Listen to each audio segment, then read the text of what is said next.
Be sure to read and follow the safety guidelines to protect your computer from potential damage and ensure your personal safety. For more information about safety guidelines, see the owner's manual at dell.com/support. Before you begin, turn off the computer and disconnect all the attached peripherals. To remove the I/O cover, unlatch the monitor stand to remove it.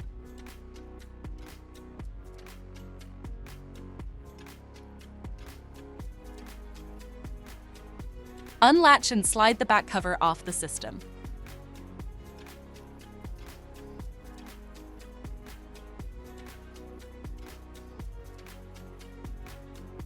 Identify the system board shield and remove the 6 screws.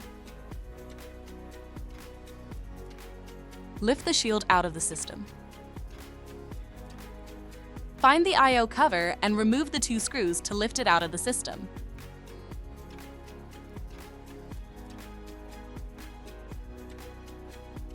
To reinstall the I/O cover, reattach it with the 2 screws.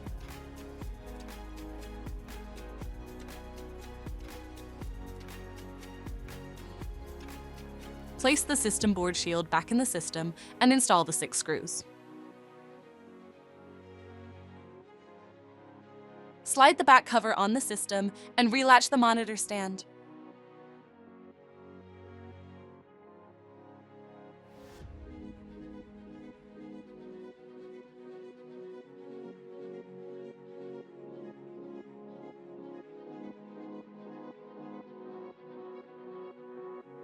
For more information about your Dell system, visit dell.com/support.